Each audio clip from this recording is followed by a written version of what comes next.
पादरी के घर पर बहुत भीड़ देख राम लुभाया घबराया। कहीं कोई दुर्घटना तो नहीं हो गई। पड़ोसी की चिंता के कारण वो घर बैठा नहीं रह सका। भागा हुआ उसके घर चला गया। क्या हुआ भाई? उसने पादरी से पूछा। वो उसे फादर नहीं भाई ही कहता था। अत्याचार हो रहा है हम पर इस देश में, पादरी चिल्लाया। हम इसे सहन नहीं करेंगे, हम इसे सहन नहीं करेंगे। उपस्थित लोगों ने चिल्लाकर कहा। अत्याचार तो कभी सहन नहीं करना चाहिए। राम लुभाया उससे सहमत हो गया। मैं इस लड़ाई में तुम्हारे साथ हूँ। तो बताओ, उड़ीसा में उन लोगों को फिर से हिंदू क्यों बनाया गया? किन लोगों को? राम लुभाया ने पूछा। जिन्हें हमने पिछले सप्ताह ईसाई बनाया था।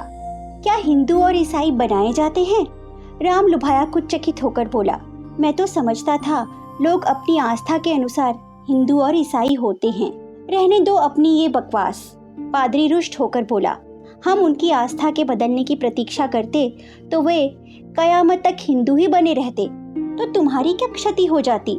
राम लुभाया ने पूछा। धर्म तो अपने आत्मिक विकास के लिए होता है, तुम अपना विकास करो। हम अपना विकास ही तो कर रहे हैं, पादरी बोला।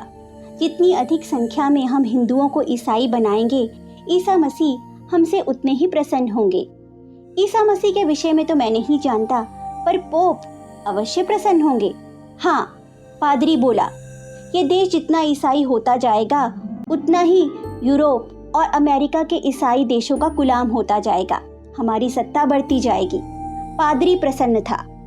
पर जब लोगों की आस्था नहीं बदलती तो तुम उनको ईसाई कैसे बना लेते हो? वे अस्वस्थ होते हैं, उन्हें ज्वर होता है। हम उन रोगों की औषधियों को पानी में घोलकर उन्हें ईसा के चरणामृत के रूप में पिला देते हैं। उनका ज्वर उतर जाता है और हम उनको ईसाई होने का ज्वर चढ़ा देते हैं। नहीं मानते तो उन्हें ईसा मसीह के क्रोध से ज्वर लौटा लाने का भय दिखाते हैं। पर यह तो झूठ है, पाप है। तुम धर्म के नाम पर लोगों को धोखा दे रहे हो। मुझे तुमसे वाद विवाद नहीं करना है, पादरी बोला।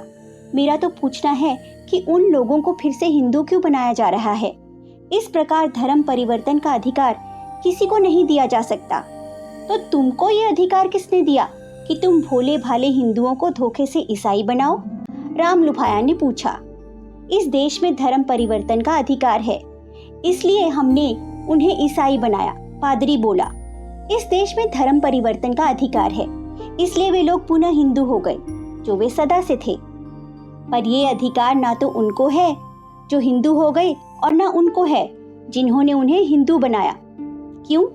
राम लुभाया स्तब्ध रह गया। जो अधिकार विदेश से आकर भी तुमको है वो इस देश के नागरिकों को क्यों नहीं है? क्योंकि धर्म परिवर्तन का अर्थ है हिंदू से ईसाई बनना, हिंदू से मुसलमान बनना, पादरी बोला।